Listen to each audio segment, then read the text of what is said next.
Now, as a YouTuber, I get asked plenty of questions about this platform, and the main one being, who do I believe is the biggest creator on this platform? Now, usually, I would answer, you know, Mr. Beast, Logan Paul, and a bunch of other people out there, but ultimately, I think in the last 4 years, it's really boiled down to David Dobrik and the Vlog Squad. This is it. This is my first vlog. I don't know how long this is gonna last, but I'm gonna give it a shot. I'm gonna try vlogging maybe every other day, every day. Who knows? And this is the beginning of David Dobrik's vlogging career. In a wholesome video, he decided that he was gonna start vlogging after Vine got shut down, which resulted in hundreds of videos, new friends being made, millions of dollars coming into the bank, supercars, e-celebrities, meeting celebrities, and lots and lots and lots and lots of controversies being swept under the rug, which resulted in the end of the Vlog Squad. I've put myself in a lot of situations where I've needed to apologize for my past actions, and I've never done this correctly, and I've never done this respectfully, and my last video is a testament to that. I don't want to defend that video. I don't want to delete that video.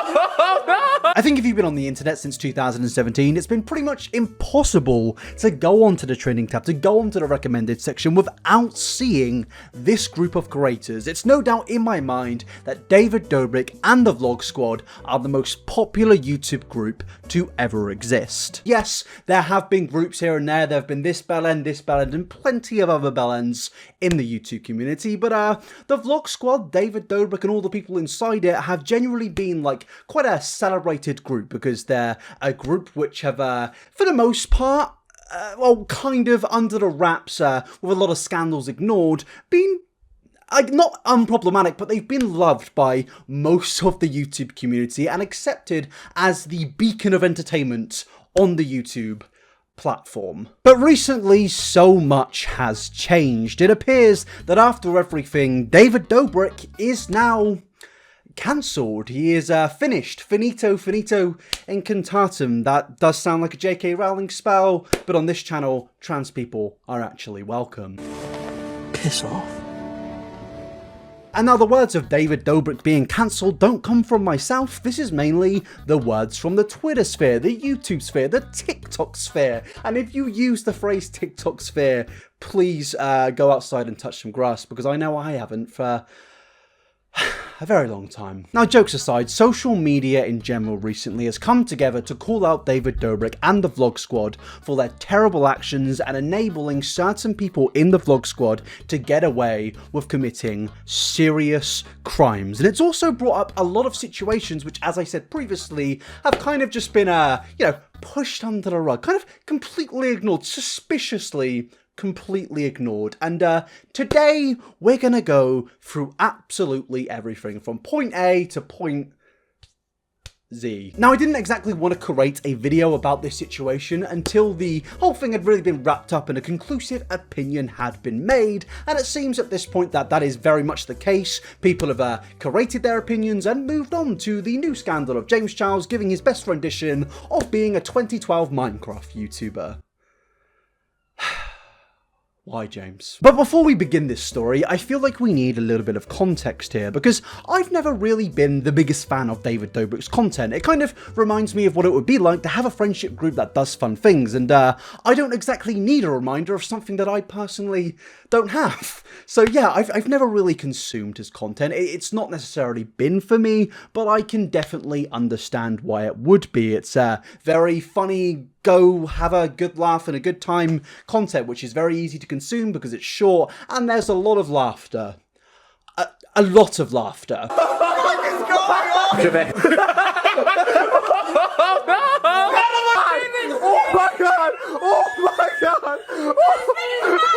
Oh my god. Dom, do you actually think you were invisible? Yeah. Now I can go. Taste it. Yes. Now, for me, a guy that basically just consumes like Star Wars and Marvel and comic book content 24/7 and never really watches vlogs, I'm not interested in this. But I can understand why there is a massive audience for this, because it's very easy to consume content. There's no drama, there's never really anything like bad really occurring in the videos. So if you're somebody who was described, I hate this word, but somebody that's described as a normie, you don't necessarily take in YouTube content, you're not necessarily invested in drama, you're going to see David Dobrik and you're going to have a good time, because it's just like you're watching a group of mates having fun, laughing, and enjoying themselves. And now, the reason I'm saying this is because I believe this is the reason so many controversies in the past have been ignored. Because I think a lot of us need to appreciate the fact that, you know, all of us on this channel right now watching this video invested in tea, drama, just all the things going on in the YouTube community. That's very much a niche. It's very much a small thing in comparison to the real world, and people that just want to go about their lives. They work and then they come home and they want to watch some content and they don't necessarily care about the drama, so they'll just watch some very easy to consume content. So for example, if I was a 17-year-old kid who was, you know, studying away at school and I didn't really consume much YouTube content, but I liked David Dobrik's videos, I probably wouldn't pay attention to any of the drama surrounding him. Because I'm just there to consume vlogs. I'm just there to consume David Dobrik giving away another $7 million car, which he can no longer do because of this scandal and him losing another sponsorship, which we will get into. But alas, yes, me, the normie Einabber, I don't care about drama or anything like that. I just want to watch vlogs, and I believe that is how so many situations that the Vlog Squad have been involved in have kind of just been swept under the carpet, up until recently when somebody spoke out about this and actually came out about their story involving somebody in the Vlog Squad, and it really has erupted pretty much. There has been so much in the last month, and it feels like all of the ignored drama in the last 4 years has finally been spoken about, and it really has led to what I would suggest being the end of the Vlog Squad. No, God! Now, before we go any further, I do just want to give a warning, because we are going to be covering extremely sensitive topics in this video, and I don't doubt that some of my language that I will be using will trigger some of you watching this video right now, because it may relate to you in certain ways, and I'm just putting this here to give you a little bit of a warning and to watch this with a little bit of caution. And also, I do just want to say, as always, I'm going to be making jokes in this video, so it's easier to consume, and it's just easier for me to present, because to be honest with you, these topics, they hit home for reasons I'm not willing to discuss. I just don't want to. So yeah, I'm going to use jokes to talk about this, and not all the time obviously, but I'm just going to try and present this in a fairly light-hearted manner as I can do so to a certain extent. But yes, let's begin. The 28th of June 2017, the original Durte Dom accusations. Hey, what's up guys? Dom here. Hope everyone's having a good day. Hope everyone's enjoying themselves. There's been a lot of stuff going on online, and you know, I just kind of wanted to clear the air up about some things. Now, Durte Dom, in my personal opinion, is one of the most ironic usernames ever given, because Dom Zeglaitis, yes, I am going to use his real name, is one of the worst people I've spoken about on this website. Like, genuinely, I'm kind of shocked by these accusations, and shocked that they were allowed and enabled, and I really think this whole topic of the David Dobrik and the Vlog Squad scandal really does need to start some conversations, not just about YouTube, but about men in general, and how people enable their friends to commit serious crimes like sexual assault and just don't say anything. And yes, I know it's not just a men thing, for sure, I know that, but in this situation it is men, and I really think that we need to start a dialogue here, and I'm going to express my thoughts further in this video. Now, if you don't know who Durte Dom is, he's basically a former member of the Vlog Squad who is no longer a part of them after 2019. Now, when you look at Durte Dom's history, he has a lot of accusations against him, and involved in more recent scandals in 2021, which relate back to 2017 and 2018. There was a situation in 2017 where Dom was accused of sexual assault and plenty of other things, and in my opinion, this was disgustingly just brushed under the carpet, completely ignored, and even resulted in David Dobrik himself saying this. Proud of you, Dom. Being an idiot is easy. Owning up is tough. Glad you made this. Yeah, I think there's a bit of a difference between being an idiot and sexual assault. Being an idiot is a stupid tweet like 5 years ago. That's being an idiot, being a stupid person, or I don't know. I don't know. It's just not. It's not. Then they don't correlate. Being an idiot and sexual assault, there is no correlation here. If you guys don't know, there have been some things recently circulating around Twitter about a YouTuber by the name of Durte Dom saying that he sexually assaulted a couple girls at an after party at VidCon. I can't speak for the other people and the things that they have said, but I can share my story. The more I have been reading up on these other stories that people have been saying, the more it's making me sick because it makes me remember everything that he did to me, and also how much I kind of brushed it off like it wasn't that big of a deal until I started seeing what other people were saying. Now, 3 or 4 years ago, people saw this and said things like, you're a clout chaser, you're just looking for attention. And people in the comment section were also using the terrible argument of, oh, you were sexually assaulted, but you only just realised it. Sounds like you're lying. No, we need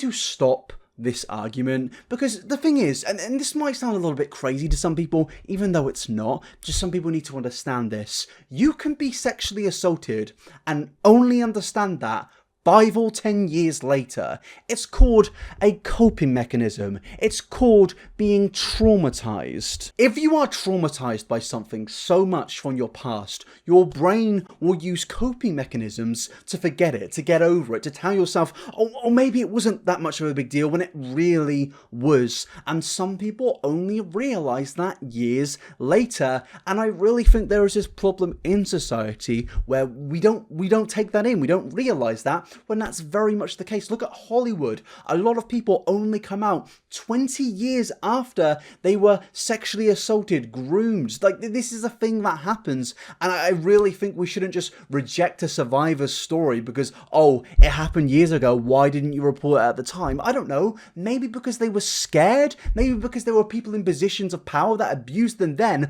What would they do to them if they tried to speak out against them, you know? And why do people not understand this? It's very simple to understand that, you know, people like to pretend that isn't a thing, I guess to kind of cope with how they perceive society to actually be. Instead of calling somebody a liar and mass disliking their video, maybe actually listen to somebody's story, because recent events have shown that Durte Dom certainly is a terrible person. Because recently a fantastic and groundbreaking article was released by fantastic journalist Tenbarge about Durte Dom, i.e. Dom Zeglaitis, after she spoke to a woman who was accused Dom of rape. Now, the woman stated in the article that she was invited to a party by Dom, she got drunk, so drunk to the point of where she could not consent, and then she had sex with Dom, and the whole ordeal was recorded by David Dobrik as he gave commentary over it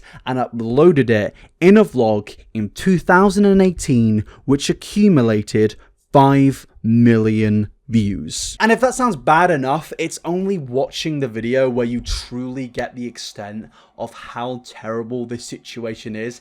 It's practically, in my opinion, the whole vlog squad, including David, especially him for uploading it onto his channel, enabling rape. I invited these girls over to have a fivesome, so hopefully I have a fivesome tonight.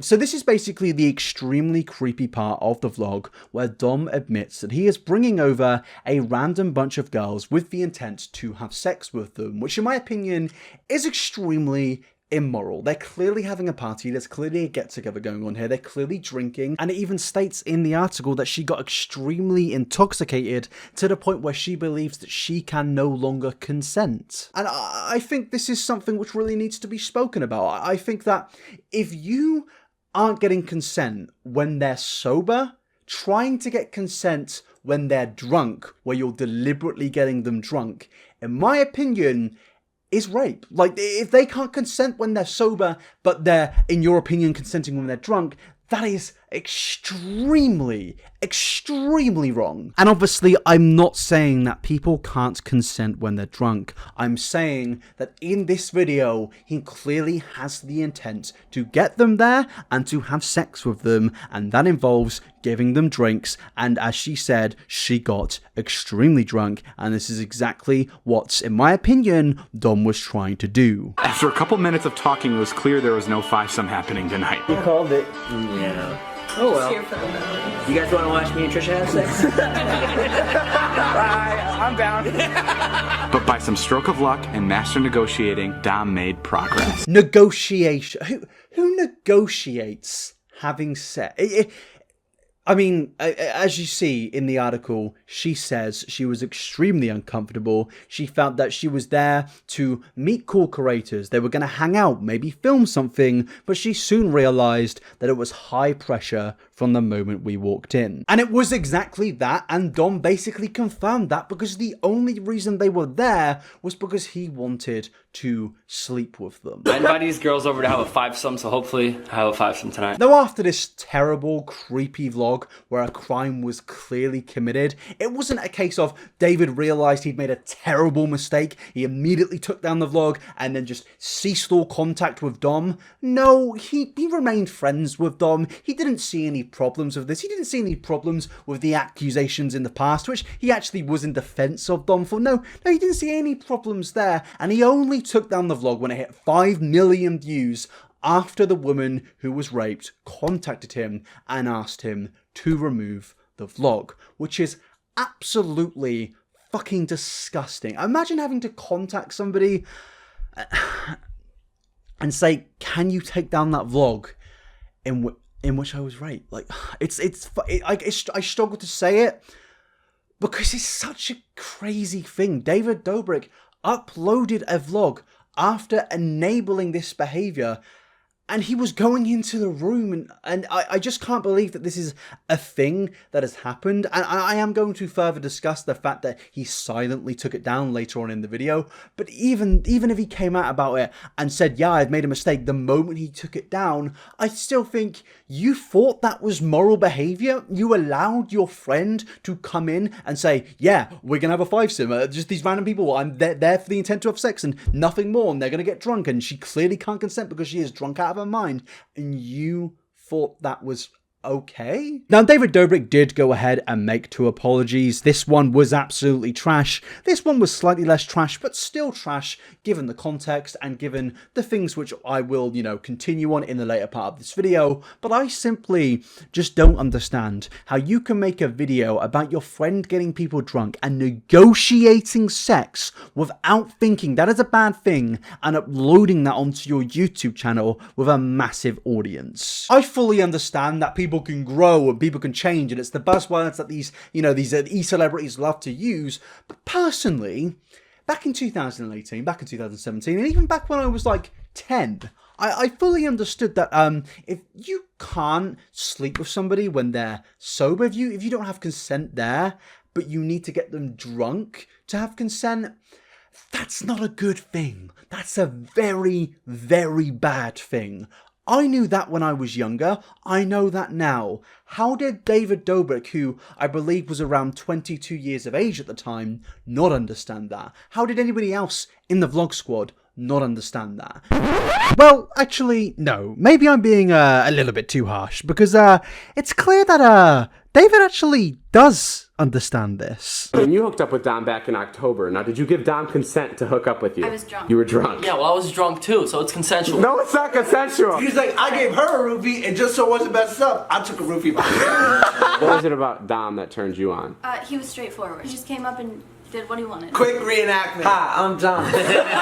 So basically the only reason you hooked up with Dom is because you were drunk? Yeah. So it's clear that David Dobrik does actually understand the concept of getting somebody drunk to have sex with them, and how that is actually a wrong thing, and it's also clear that that clip aged extremely poorly, and it's genuinely another bit of evidence to show that this guy is just a bad person. Basically, the only reason you hooked up with Dom is because you were drunk. Yeah. Now, I fully get here that Dom is the main criminal involved. I fully understand that. But the main issue I have is the fact that he was around until 2019 and David Dobrik enabled this behavior. Who knows what else this guy might have done? Who knows who he may have affected and lives he may have ruined? Because it's clear that he has severely affected a lot of people out there, and David just sat back idle only until his sponsorships started to leave. That's the time where David Dobrik finally responded to everything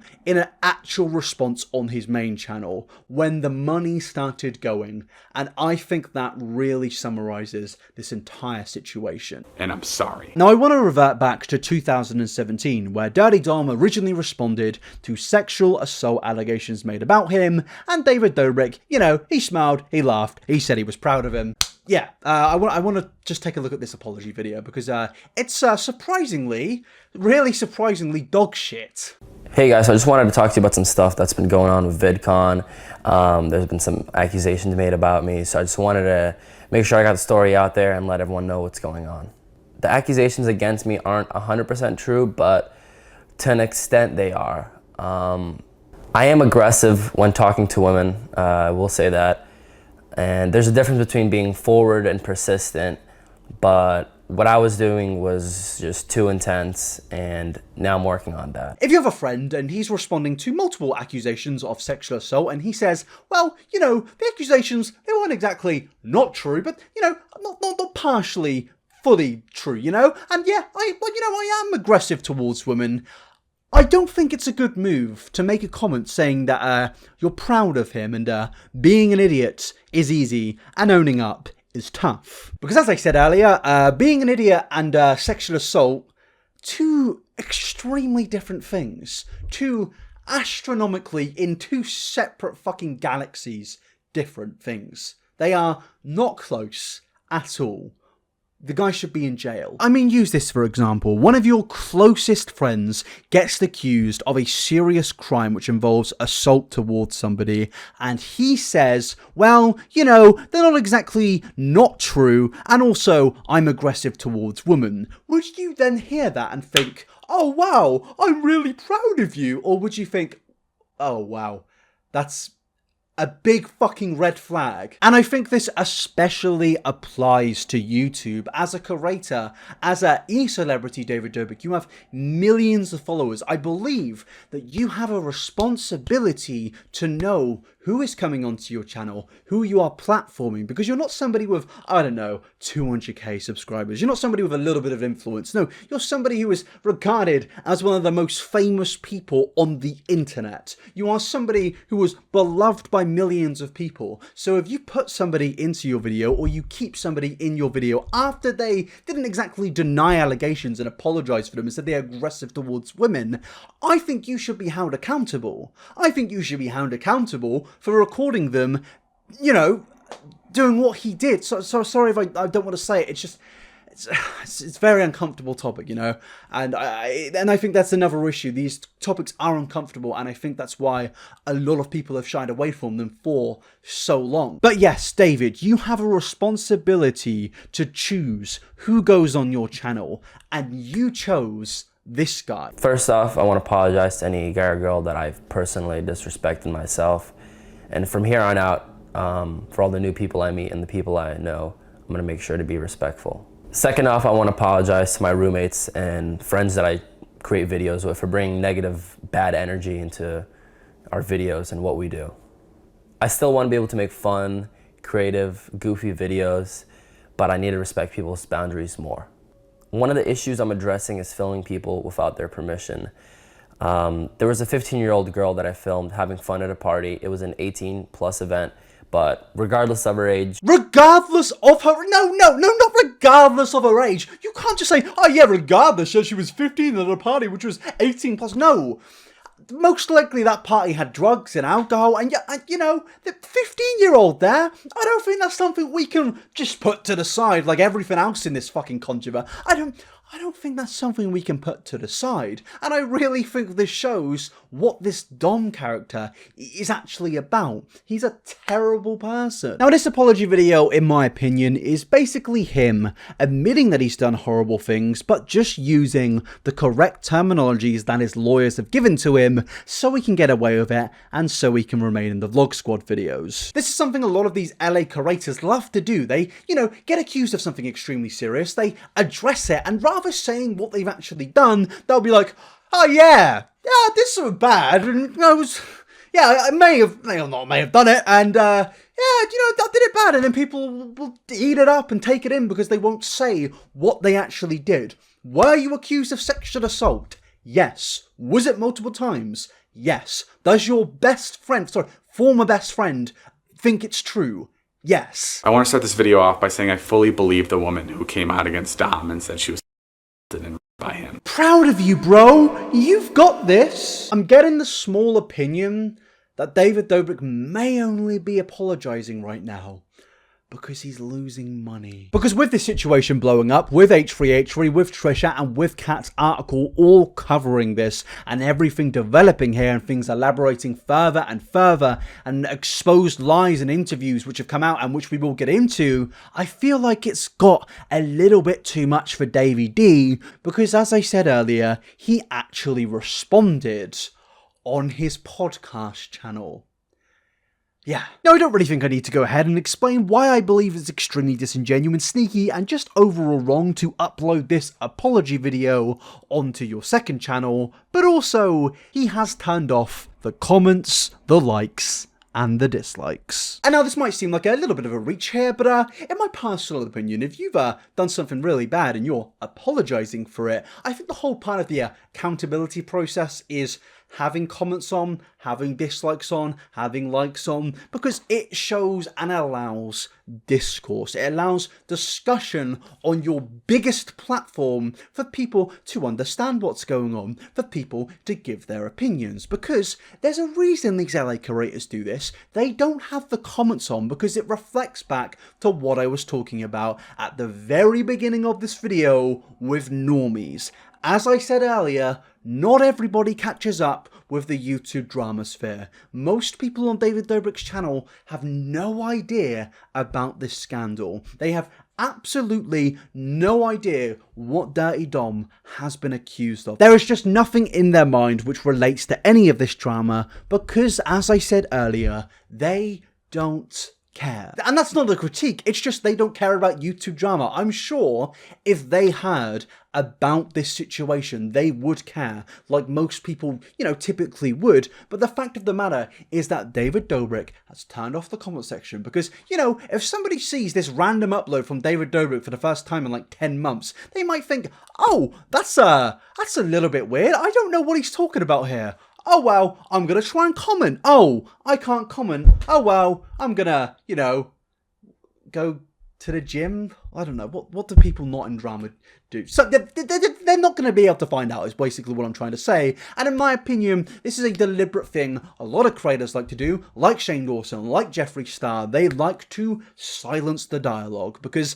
if their main fans on their YouTube channel don't know about it, then they can continue making videos. They will continue to have an audience who are blissfully unaware. And in my opinion, this is an extremely sneaky tactic, which is really, really scummy. And it's just a way for David Dobrik and the Vlog Squad to maybe just get people to not realise that the group is terrible. But nevertheless, let's get into this awful apology. Like, this is like one of the worst. I think this may be like top 5 worst YouTube apologies of all time. And yeah, let's get into it. That being said, consent is something that's super, super important to me. Whether I'm shooting with a friend or shooting with a stranger, I always make sure that whatever the video I'm putting out, I have the approval from that person. And I also acknowledge that there's times where a person can change their mind and they decide that they no longer want to be associated, they no longer want to be in the video that I'm putting up, and then I'll take the video down. And there's also been moments where I've looked back on videos and I realize that these don't represent me anymore and they're hurtful to other people, and I don't I don't want them up because I've grown, you know, as a content creator and as a person, and I don't agree with some of the videos I've posted. With the Seth situation, I'm sorry to Seth because like I said, I just want to make videos where everybody in it, you know, whether you're participating or watching, is enjoying and having a good time. And I missed the mark with that one. And I'm really sorry. I truly, truly am. And with people in my life that I don't film with anymore, like Dom and, you know, the other people that I no longer film with, I chose to distance myself because I don't align with some of the actions, and I don't stand for any kind of misconduct, and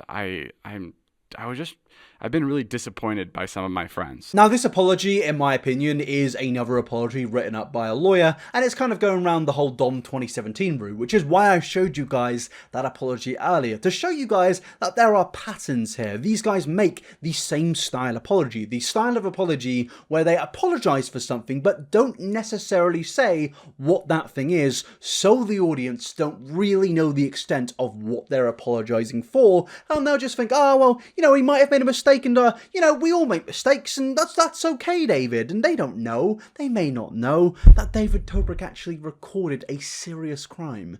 They probably don't know that, and that is why these creators make these batshit crazy apologies. I don't align with some of the actions, and I don't stand for any kind of misconduct. Misconduct, that is all he says in reference to the situation that we're talking about today. He doesn't mention any victims, he doesn't mention actual accusations, he just says misconduct and that he doesn't align with that. Which is complete and utter bollocks, because we've seen this comment, and there's also the Seth situation, which we will get onto further in this video, but it's complete bollocks. You allowed this guy in your group until 2019. I don't believe you. I simply don't. Anybody that has to make more than one apology video, 90% of the time, probably doesn't actually care. And you hooked up with Dom back in October. Now, did you give Dom consent to hook up with you? I was drunk. Now yes, David released this apology, and naturally so, we all ate it up and basically verbally spat it back out and said, what is this? Why is this the worst apology ever? And then, you know, the brands saw this, I believe. I don't know if people did, but I think if you may have gone to some brands and they saw this and thought, yeah, we don't want to be a part of that, including, you know, companies that give him cars to give away for his big million view videos. So David thought, oh shit, I have messed up big time here. Big time. The lawyers didn't work this time. So he made another response. Hi guys, it's 1:45 in the morning, and I'm finally by myself, which I know doesn't sound that crazy to be by yourself at 1:45 in the morning, but this week's been pretty hectic, and there have been a lot of people around telling me what to do, giving me advice, trying to help me, most importantly, and that was a lot, and now I just want to be able to do this and just shoot straight into the camera and just talk to you guys. I've put myself in a lot of situations where I've needed to apologize for my past actions, and I've never done this correctly, and I've never done this respectfully. Now, there was definitely a massive contrast between this apology and the last. I'm not going to deny that. This one seems less scripted. It seems that in the last apology, it was David trying to play YouTube Game of Thrones, and it didn't work. And in this apology, it's basically David, you know, himself, just a little less high on quirkiness and a little less high on laughter. That's the only compliment I can really give. What this video isn't going to be is it's not going to be me discrediting Trisha, Kat, or any other woman involved. I'm going to be using words that may trigger some survivors, and that's just so I don't explain anything vaguely and I can explain every situation appropriately. I want to start this video off by saying I fully believe the woman who came out against Dom and said she was by him. As was reported, the next day I got consent to post the video. Even though I got the consent to post that video, I should have never posted it.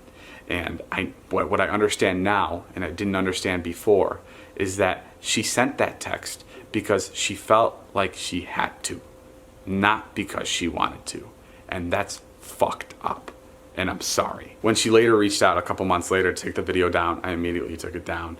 And I want to apologize to her and her friends for ever putting them in an environment that I enabled that made them feel like their safety and values were compromised. Now, I'm not going to say it's great that you took it down, because it's not. For a survivor to come to you and say, hey, can you take down that video where can you take down the video that serious thing happened in?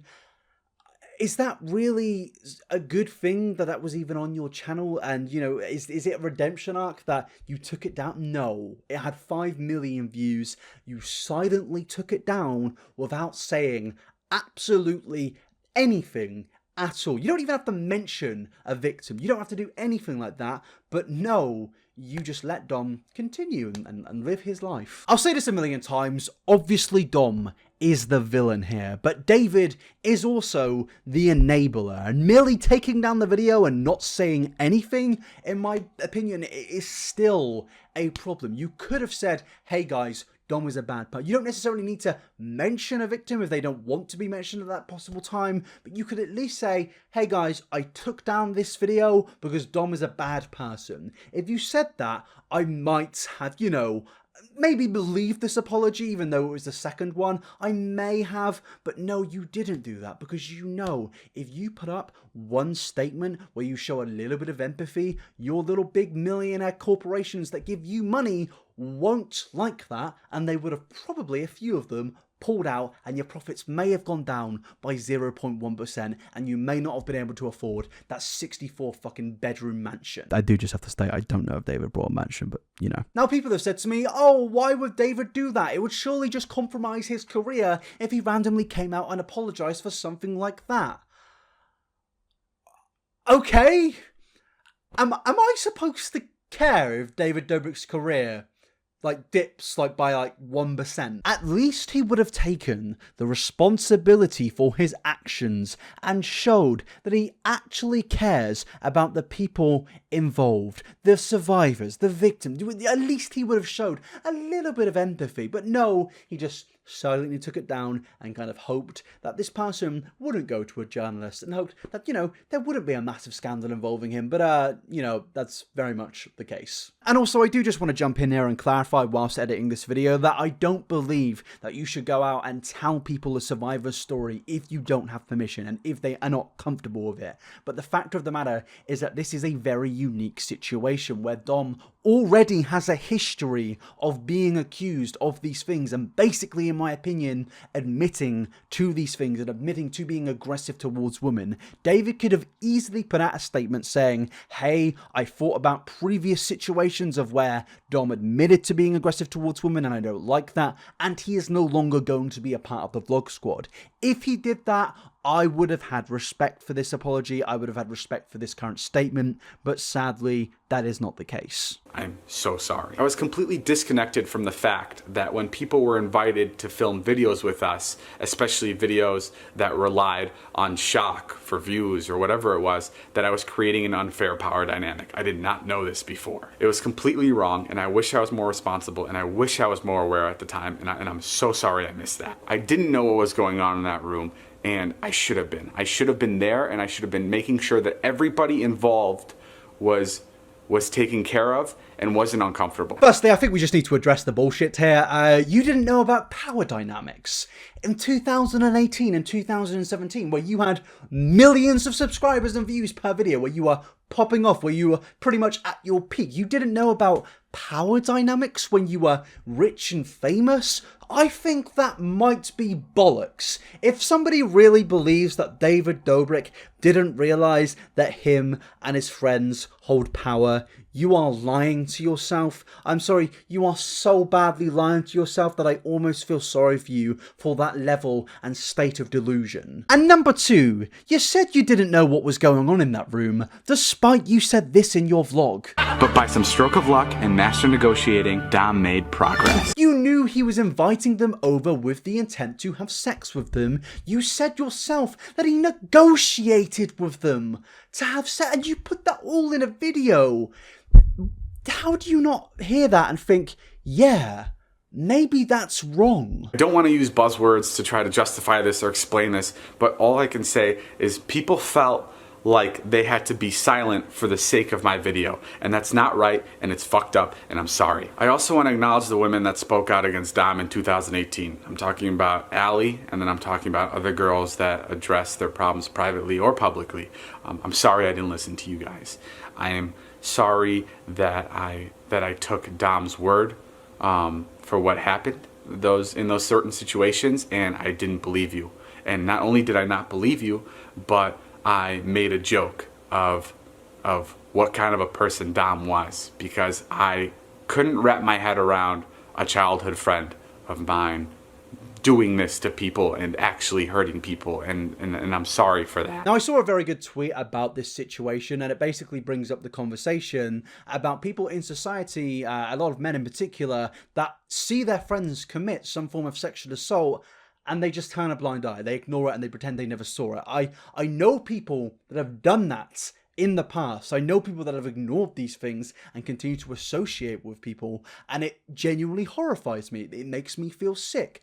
And I really think that this is a conversation that we need. And I'm not trying to justify David here, but I know that this is definitely not just a David Dobrik thing. This is a terrible thing that happens. If you see your friend commit sexual assault, you need to call them out on it, and you need to state that that was a terrible, terrible thing. I know a lot of freaks will go into my comment section and say things like, not all men, obviously not all men commit sexual assault, obviously, but it's enough men to make women feel uncomfortable in society, man. Like, if you can't admit to that, then I don't know what's going on. If you're one of the people and you see this situation and you think to yourself, yeah, this is just regular YouTube drama, it's not. It's really not. It's a reflection of how bad this problem is ingrained into society. It's a genuine problem, which I think isn't spoken about enough. And yes, I know there's a lot of dialogue on Twitter and social media, but it's not enough. It's not. I'm genuinely horrified by the fact that a lot of people out there so desperately want to just shout, not all men, not all men. Like we all actually think that all men are awful. Like, people actually believe that we all think that. No, we just understand that society is in a place where a lot of women, most women, feel uncomfortable just going outside past like 6 p.m. Now, overall, I don't believe that this apology is as bad as the previous one. I mean, at least he doesn't seem like too much of an android in this, but overall, I think it could be so much better. If David truly wanted to own up to all of the Vlog Squad's mistakes and bad behaviour in the last 4 years, then the video would most likely be around 2 hours long. It would be addressing multiple scandals, which I've said in the past have been swept under the rug, and it would address multiple things in a clearer and concise manner. I understand that he did want to go at this with a more of a human route, no scripts, and I can understand that. I can give him the benefit of the doubt, but overall, I still believe that he is avoiding certain topics and avoiding speaking about things fully in detail, and that moves us on to our next topic in this long timeline with Jeff Wittek. Well, let me ask you this. You say you were there for 15 minutes. Do you stand by that still? No. I was there for probably 30, 45, but I did go home. I didn't stay. Were you there the whole night? No. So you say you were there for 30 minutes. So can he see this photo I pull up, Dan? If you do a screen share, you know how to do that? Well, you can look at the stream, I guess, if that's possible. What I have here is a photo at the end of the night taken at 1:18 a.m. from one of the witnesses, one of the girls there. It has in it all of you guys outside, Todd, you, Jonah, David. I don't see the photo anywhere. It'll pop up on the stream. And then what you see here is one of the girlfriends holding up Hannah, who was the victim, because she's blackout drunk. You can see her here being held up right here. Now, I fully understand. A lot of people are going to come into the comment section and say, hey, Fraser, David Dobrik wasn't the only person in this vlog. There were plenty of other people there. Why haven't you condemned them? And, yes, I completely agree. And actually, I completely condemn every single person in this vlog which stayed there after seeing this behaviour, didn't leave and just accepted it and moved on. I condemn these people. Now, with Trisha Paytas, I think it's a little bit different because not only did she leave after alcohol was becoming involved and she saw what was going on, Trisha has also been calling out David and the Vlog Squad for quite a long time now. And to be honest with you, up until this point, I regrettably didn't take it as seriously as I should have, and I think a lot of people out there didn't as well, mainly because Trisha is mainly known for her trolling content. She's known for taking issues and basically making a mockery out of a lot of them. Not completely everything, but certainly some issues out there Trisha Paytas has most definitely made a mockery out of. Therefore, when she releases a serious video, I think a lot of people make the interpretation of, oh, it's just Trisha exaggerating or Trisha just basically trolling. But some of the rightful call-outs Trisha has made in the past includes when Brandon Calvillo was called out for dating a 17-year-old whilst being 23, whilst being in the Vlog Squad. Also, there's people dating Brandon in their friend group was dating a high schooler last year. She was 17 years old. And when I would talk about this with like David, he would literally be like, oh, see, it's a big deal. He's 24, like she's 17, like, you know, just because it's the law, like a year, like 6 months, in 6 months she'll be 18. I'm like, it's disgusting. Like, people have found this out, and like Brandon will call David and be like, oh, like you gotta delete these comments about her age and stuff like that, because she was in high school when they started like dating and hooking up. Like, it's this whole like weird thing. And I've told David this so many times, and for him to be like, I didn't know. It's like, that's like an evil person. And that's what I was trying to explain to Jason. Like, that's an evil person. Now, I am going to expand on that topic in the later part of this video, but I'm just putting this here to show that Trisha is somebody who has been calling these people out for their behaviour, and I just want to say I feel bad and I'm genuinely quite apologetic that I didn't really take this seriously, mainly because, as I said, her trolling content in the past, I feel like a lot of the time it is hard to work out when Trisha is being serious and when she isn't being serious. Now, Trisha did post a tweet where she said that she left after she saw that Jason went to go and get alcohol and alcohol got involved, and also that Jonah, Jeff and Todd listened to what was happening during the vlog. And this is where it comes into the conversation of Jeff Wittek, another member of the Vlog Squad's, I guess, inclusion in this vlog. We just need to get in there and do a head count for the vlog. Okay. Yeah. Okay. All right. We got 3 in there. So you can describe it to me. Oh my god. Oh my god, I can't look in there. I'm gonna have to leave the apartment. Horny just like listening to this. That's what happened. I opened the door and I was like, wow, they look kind of good. Holy shit. It smells like someone was murdered in here. As you can see here, Jeff Wittek and 2 others from the vlog, which Trisha named earlier, were outside the room listening to what happened and, in my opinion, enabling this behaviour. Now, there is some debate whether there were actually any people in the room and if this was just a re-recorded bit, because there's a lot of things out there about Jeff Wittek saying that, you know, David likes to re-record things and put new things in there just in case the recording wasn't right. But the fact of the matter is that Jeff Wittek has been caught out being there, enabling this behavior, and I will show you this in a second. And so I gave my comment. Well, then the lawyers commented on my comment. What is the incident? So it was basically a night that I was there at the apartment, and I'm the only girl in the vlog besides these girls. It's underage girls, some of them underage, some of them under drinking age. So there's like, so basically Dom said all 5 girls wanted to have sex with him. They got there, they didn't want to have sex with him. They're like, we just want to meet David, whatever. You know what I mean? And that's like totally fine. But basically they didn't want to do it. They just wanted to meet David. So when he's like, come on, do it, they're like, no. And so that's when David allegedly, here we go, whatever. But I was there. So do I have to say allegedly if I was there? Because he did. He just said, he told Jason, go get them alcohol to like loosen him up.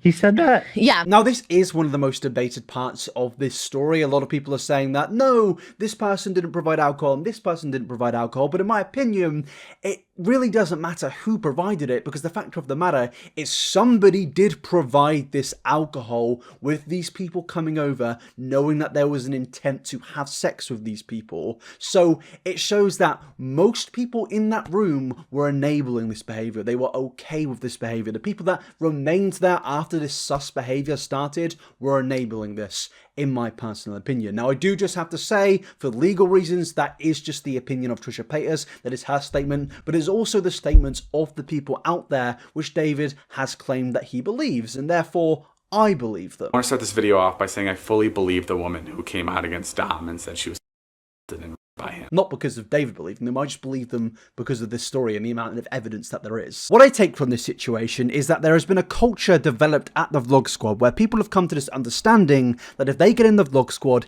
they will become famous. Back in the day, a lot of people used to say that Team 10, for example, was just a fake establishment where they create a group channel because they know it will accumulate views and these people aren't actually friends, and that is completely true. And the same goes with the Vlog Squad, whether in this case it might be a little bit more friendly, but it's definitely a thing of where a lot of these people only want to be involved because they know that their careers will be pushed. They know that they could possibly become millionaires by simply being in one of David Dobrik's vlogs. And I think this has caused this problem of actual power dynamics being abused because people are afraid that if they do that, they will be cast aside. They won't be allowed in the Vlog Squad. There are cases of where some of the members of the Vlog Squad have said that if somebody does something they don't like, they will probably distance themselves. If you watch David's vlogs, you've seen people come and go from them from time to time, and it's always that person grew apart, their career path changed, they didn't want to be in the videos anymore, and sometimes it's because they did something that wasn't cool.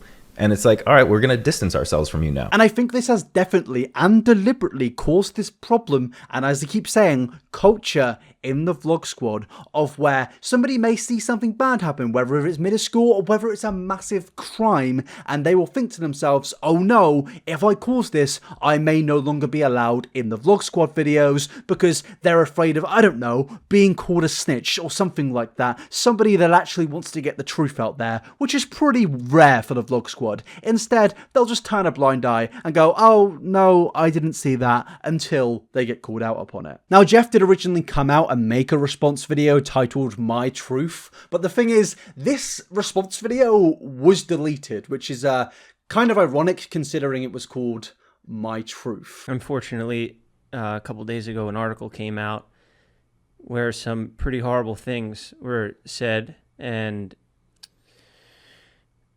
I felt the need to address them because my name was in the article and I'm associated with these horrible, horrible acts, and I am completely 100% innocent. I spoke to a reporter before that article was published just to clear my name, just because I felt I had no guilt, and everyone advised me not to talk to reporters because they'll twist your words, and even in my past experience with getting arrested, they'll always tell you do not say anything because you'll incriminate yourself and you only make things worse. He had no guilt and he was told to not speak to reporters because he could possibly incriminate himself. Which is weird because in my opinion, if you've got nothing to hide from, you would happily speak to anybody about this situation. You would happily tell people your story because you know that you've done nothing wrong. But I'm a little bit confused because if there's the possibility that you could somehow incriminate yourself by speaking to this journalist, that makes me come under the impression that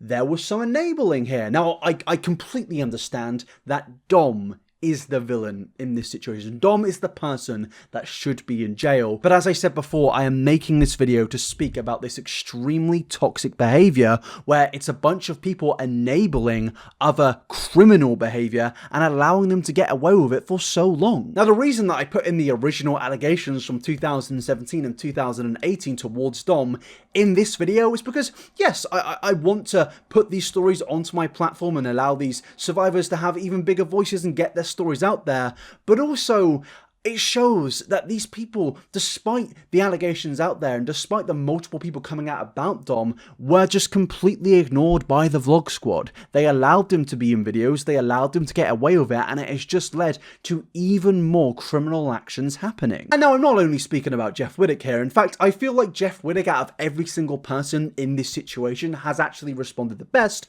which we will take a look at in his second response.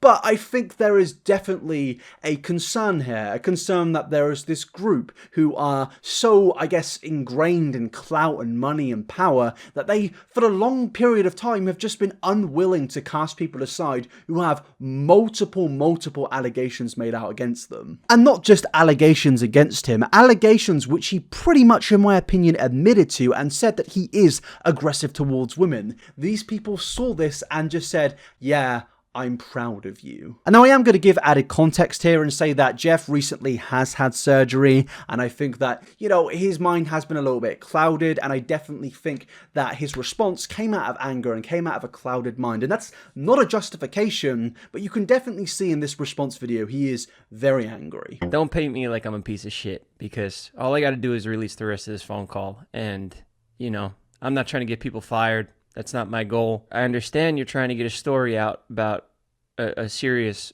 crime that was done to a girl, and I support that. But what you did was not do good research, and you brought down a lot of innocent people along the way, and you put a paywall on it. You claim you're helping the girl.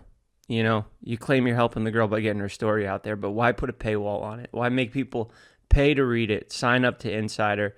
It's for your own personal profit. You said it. It's my job.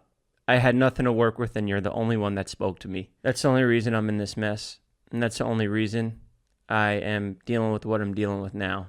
And losing partnerships that me and my team work to build. You know, I'm not the only one that works on my videos. Now, in my personal opinion, I hear somebody saying, "Now, I'm not trying to get you fired, but you know, I don't like this." I hear that, and I see that personally as a little bit of a threat. I see that as somebody who is in a significant position of power, somebody with money, somebody with more power than this journalist, and I see a very subtle threat. And also, I do just have to say, the journalist was merely reporting somebody's story, somebody's experience, and somebody's trauma. It's the journalist's job. She is getting the encounter of a victim out there, and I believe you now do understand this, and this is why you took down this original vlog. But this does show that there are people out there, in my opinion, that are still abusing their positions of power by saying things like, "Well, I'm not trying to get you fired," when that clearly to me is trying to kind of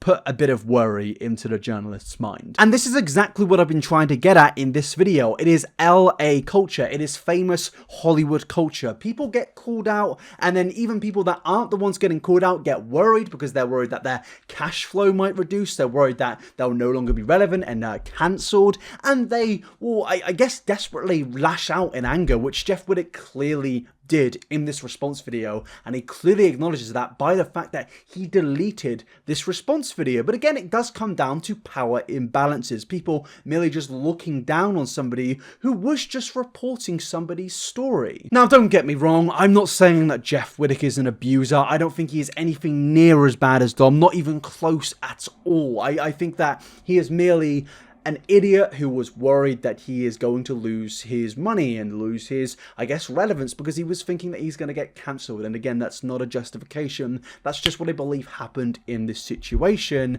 And I do believe that the guy did enable this behaviour, which was clear when H3H3 and Trisha Paytas caught him out for, I guess, what can be assumed as a lie. Well, let me ask you this. You say you were there for 15 minutes. Do you stand by that still? No. I was there for probably 30, 45, but I did go home. I didn't stay. Were you there the whole night? No. So you say you were there for 30 minutes. So can he see this photo I pull up, Dan? If you do a screen share, you know how to do that? Well, you can look at the stream, I guess, if that's possible.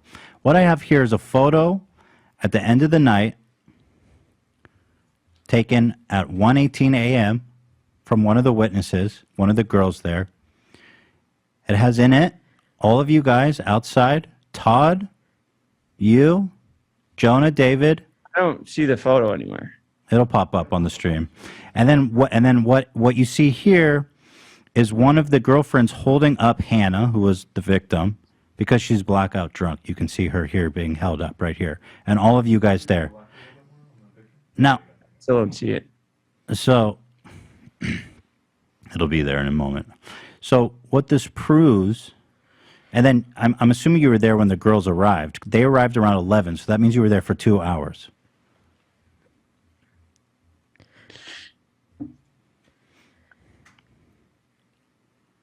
Okay.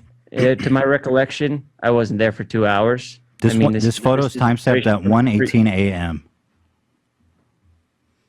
This was given to me directly from one of the people. And you're sitting next to me at the vlog when me and Jason are still there. We vlogged later that night at about 11:30 a.m. saying we left.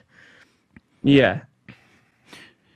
So not only was he wrong about being there for 15 minutes and wrong about being there for 45 minutes, based on this screenshot, you can only come to assume that he was there for possibly 2 hours, possibly more, possibly the whole night. He did say that he may have left and came back, but he didn't say that in his original story. And if he did come back, which he clearly did, or if he was there for the full night in general, he would have saw this woman who was clearly intoxicated to an extremely heavy level, to a level where you certainly cannot consent. How did he not see that and think, yeah, we shouldn't upload this vlog. Yeah, we need to speak to Dom. Yes, we need to call him out. He clearly was there. He clearly saw the woman was extremely intoxicated, and he said nothing, and neither did the others. As I said earlier, it's not just on Jeff Wittek, it is on every single person that saw this woman get extremely drunk and allowed this to happen. Now, there was the whole debate of whether a lot of the things in the vlog were just reshoots, but the fact of the matter is he was there after the crime committed, he saw that the woman was extremely drunk, and he still said and did nothing.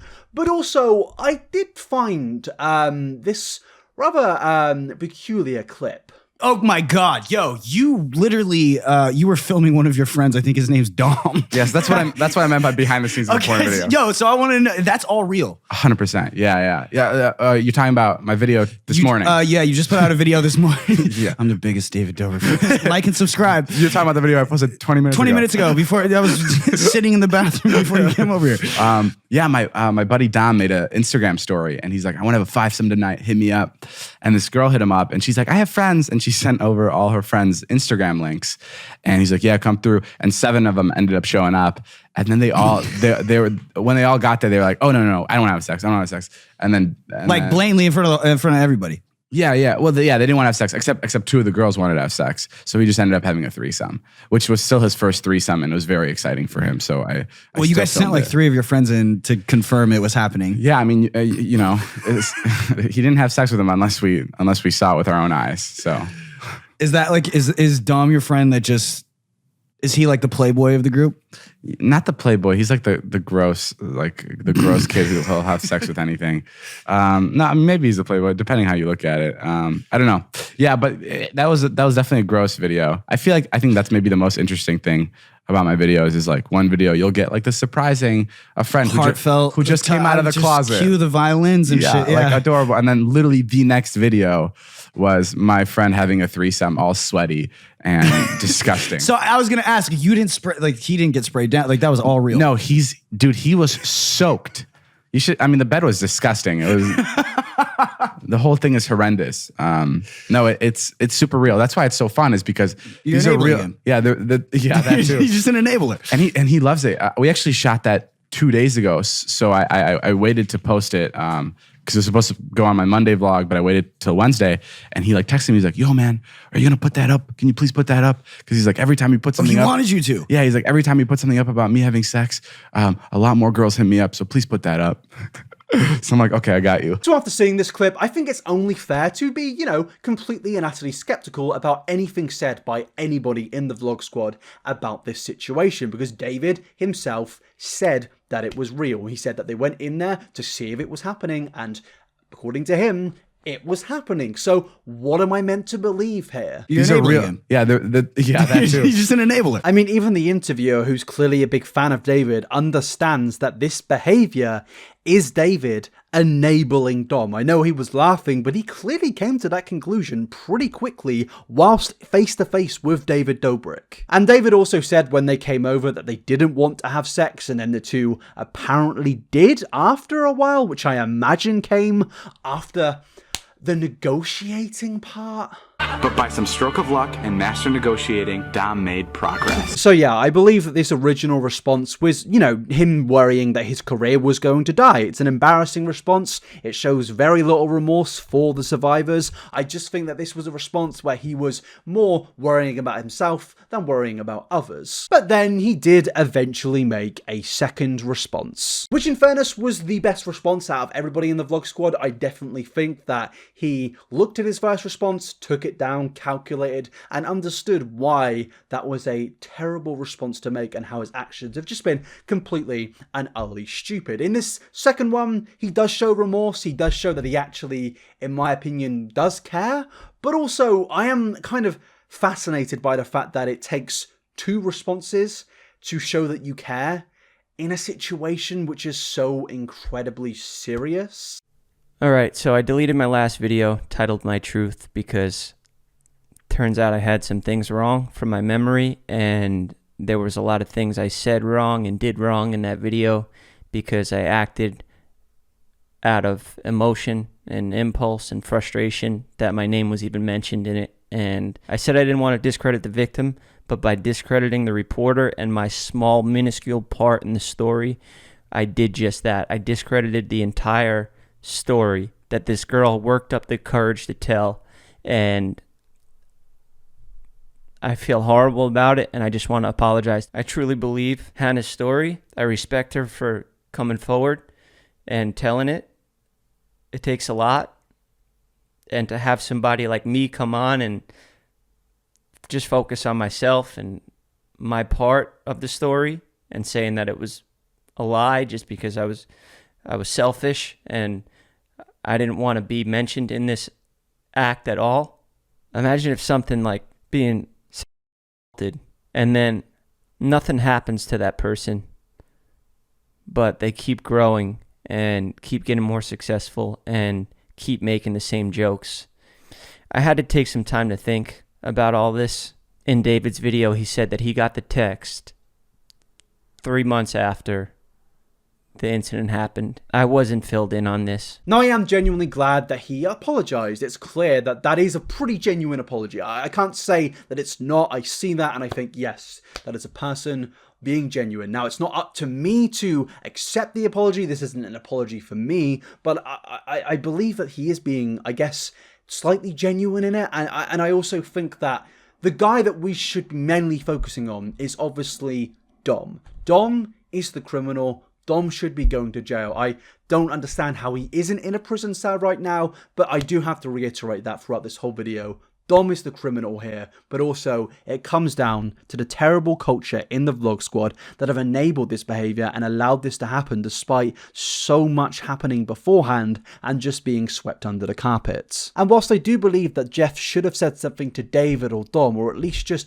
said that this vlog can't be uploaded after he clearly saw that there was an intoxicated woman who was so intoxicated that she could not consent at the event after knowing that what the vlog entailed. He knew that there was an intention to have sex with this woman, these women, and he knew that this woman was extremely intoxicated. I believe that somebody should have at least said something, but also it shows that things are being swept under the carpet, given the fact that even Jeff Wittek did not know that a text was sent to David 3 months after the incident about the incident. He wasn't told about that, and it really does just show the levels that David Dobrik will go to I guess keeping everything under wraps and making sure that this operation is still going ahead. I wasn't filled in on this for whatever reasons. I don't know if it was because he thought I would attack Dom, or maybe he didn't want to tell anyone to protect his squeaky clean brand at the time.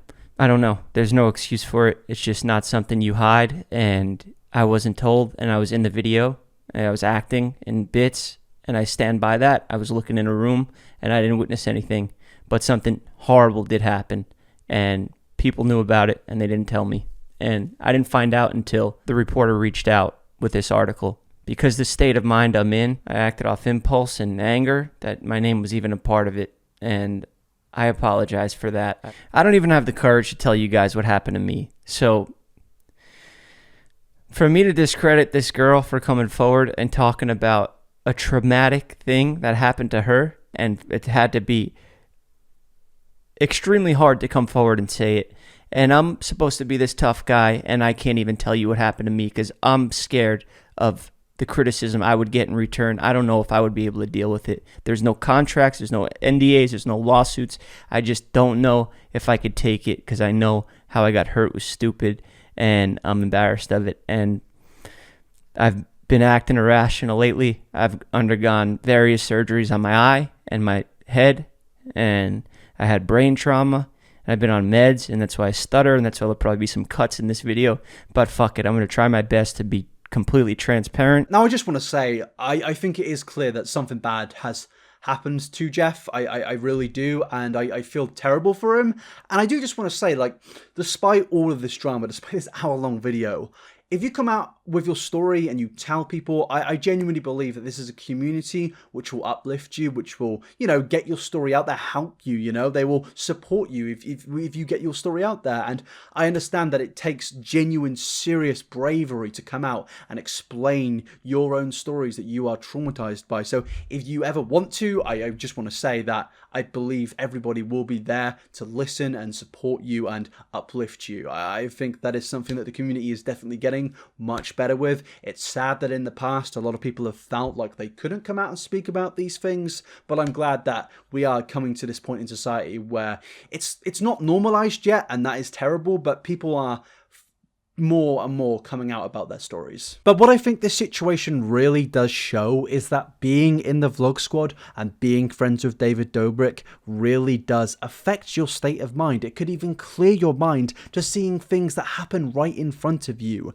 This is the toxicity of the Vlog Squad. This is, I guess, what happens when there is just the levels of clout and the levels of money in a situation like the Vlog Squad. I mean, take Brandon Calvillo, for example. He was in the Vlog Squad when he literally admitted in a vlog to sleeping with a 17-year-old whilst being 23, which is a crime. So you've been seeing this girl for a month? Around a month, yeah. Do you love her? God. Her name's Lacey. She's 18, 19. You're like, I hope. Is Brandon good at sex? Honestly, yeah. Hell yeah, Brandon, what's up? Brandon's like, you want to skip this movie? A few minutes later. About a year ago, I created an account on this app called Bumble, where you can kind of meet new people and meet up with them and chat with them.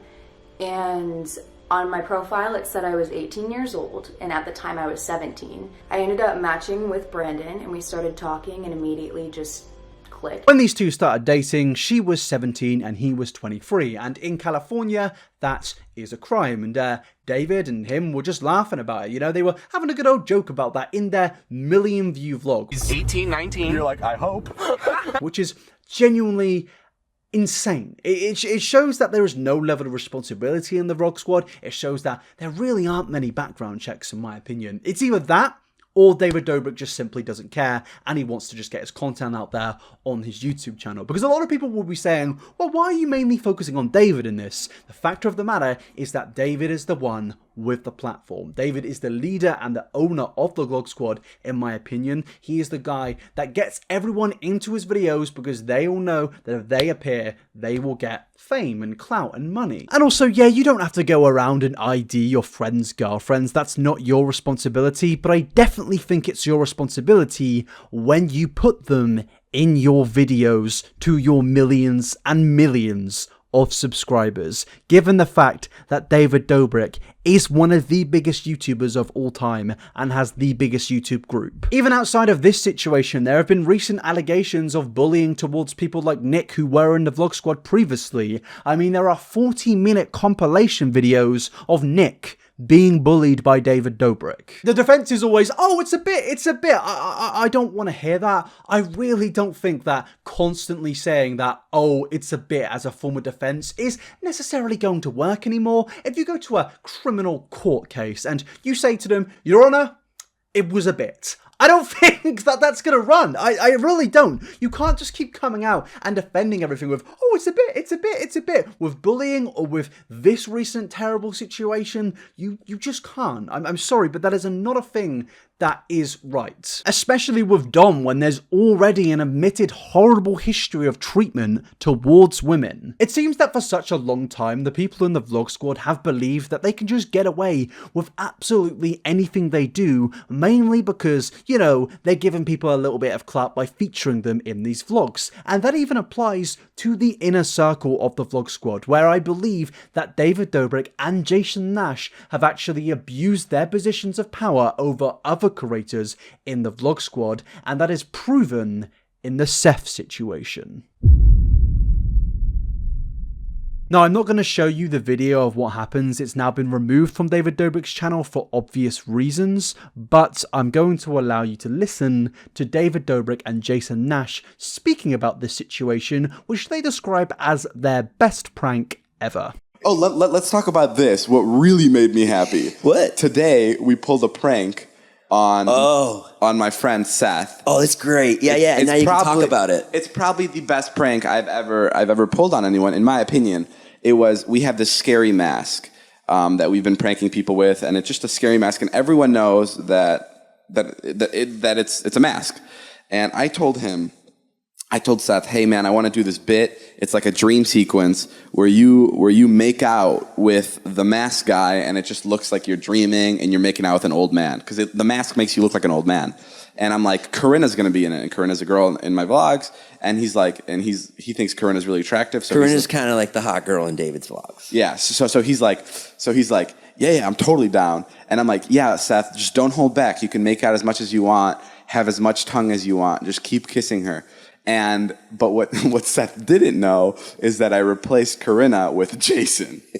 So Jason was under the mask, and everyone in the room's like, this isn't gonna work. Everyone doubted you. Yeah. Everyone, Brandon, Corinna, like, this isn't gonna work. This is stupid because of the size difference. Because of the size about difference. 6 feet, and Corinna's about 5'6". And then the bit starts going, and Seth is there sitting on the couch.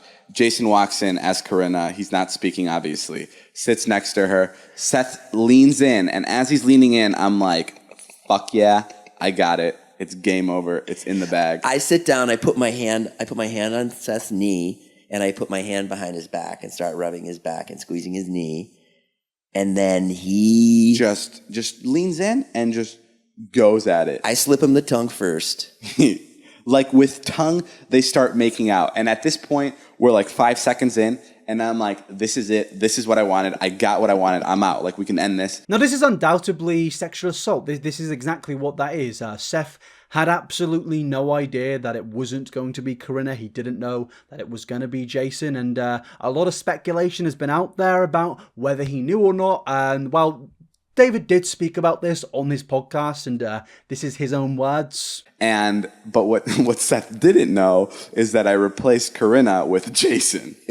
So Jason was under the mask, and everyone in the room's like, this isn't gonna work. Everyone doubted you. Yeah. Everyone. Now, after this prank, I believe for the third time, or maybe even the second time, there was consent given to do another prank similar to it. But that doesn't justify doing it in the first place. It's not like you can do it once and without permission, then afterwards it's like, oh well, we can do it one more time. Now, it's not a case of that. It's not a case of just because you got permission once doesn't mean it's right the other time. I'm sorry, I don't accept that. I simply don't. And David did find it perfectly funny, though. He found it to be his best prank, which is disgusting. It very much is gross. I genuinely don't understand how they thought that this was a good thing, and this was the time of where there was no consent. David clearly said that this was a real thing, and they found it great. They found it to be the funniest and best prank they've ever done, which is disgusting, but also it gets even worse when they say this. And then Seth finally lets up after 25 seconds of making out with Jason,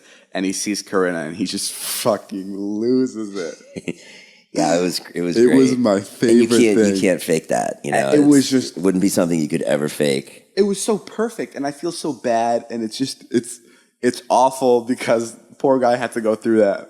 And his friends are probably going to chew him out for that for the next 3-5 years of his life. Well, as Seth tells it, the homosexuality is not so accepted in where he comes from. Seth's from Compton. Dudes kissing dudes is not so accepted. Seth's from Compton, so it's like the perfect. At least straight dudes kissing straight dudes. Literally the perfect setup. Like a guy from Compton, and I made him make out with another older man. Now, as somebody who is bisexual myself, hearing that is genuinely...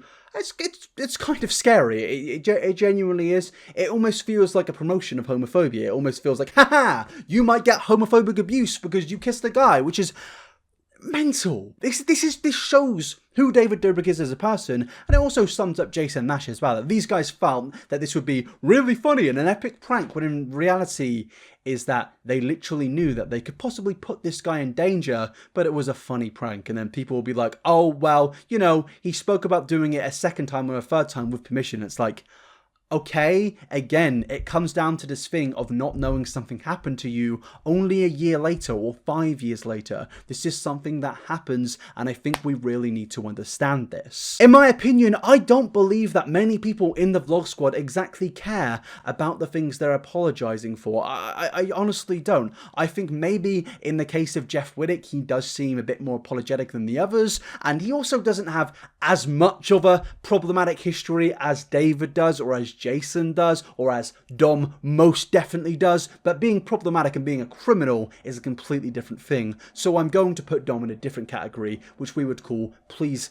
go to fucking jail. To conclude this video, Dom, as I said before, is the criminal. Dom should be in jail. The reason I've made this video about the entire Vlog Squad is because I believe that this type of behaviour has been enabled for the last 4 years. And yes, there's going to be rampant speculation, and yes, possibly even some lies are going to be spread by the media and random Twitter accounts. That does happen in situations like this, but I think from everything I presented to you guys today, everything that's being spoken about by H3H3, by Kat, by Trisha, I think it's clear that so much has been swept under the rug in the last few years, and the moment it hits boiling point, i.e. the moment they start losing sponsors, is the only time they've correctly responded to a situation like this. I think the only reason they care is because of money and losing subscribers. I think this is the end of the Vlog Squad as we know it. I truly do. I don't think they're going to massively lose their popularity, and I don't think they're going to stop uploading, but I think in terms of the Vlog Squad, of how it's been for the last 4 years,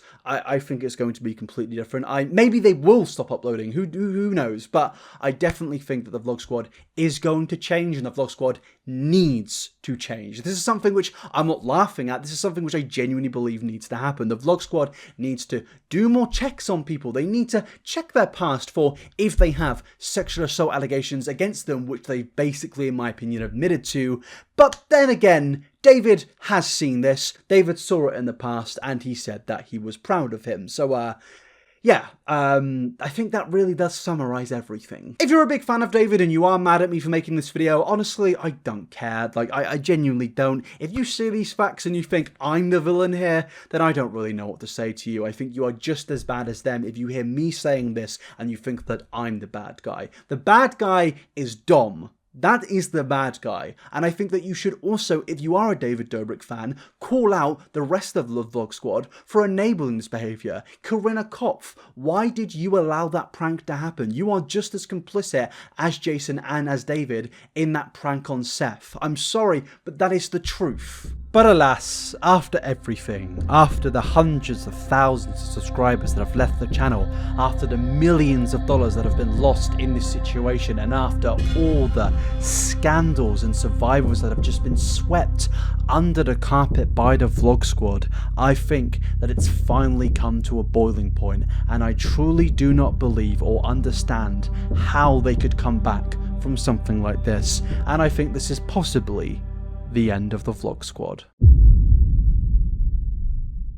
But I would appreciate it if you shared this video, you got it out there, and you liked this video. Let's try and hit our like goal of 50,000 likes. I am aware that I've been away for a month. It's mainly because I've been researching this topic, waiting for it to come to some form of conclusive opinion, so I can make this video. So yeah, I really appreciate it if you got it out there. I think I've covered pretty much everything bar a few terrible response videos which were deleted. But yeah, thank you so much for coming along to this video. Please go follow my Twitter account and please subscribe, because I've been away for a long time and I don't think this video will do too well in the algorithm because I've just been gone for that long, and that's how YouTube works. My Twitter account is inabber69 and my Instagram is inabber, my Twitch is inabber, and it's all there in the description. And a big thank you to Jacket for editing this video. Thanks for coming along, people.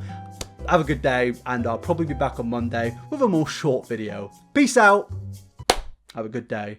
And also, call out your favourites, even if you love them, because if they've committed a crime, or even if they've enabled crime, I think that's a time to maybe have a little rethink about who you stan.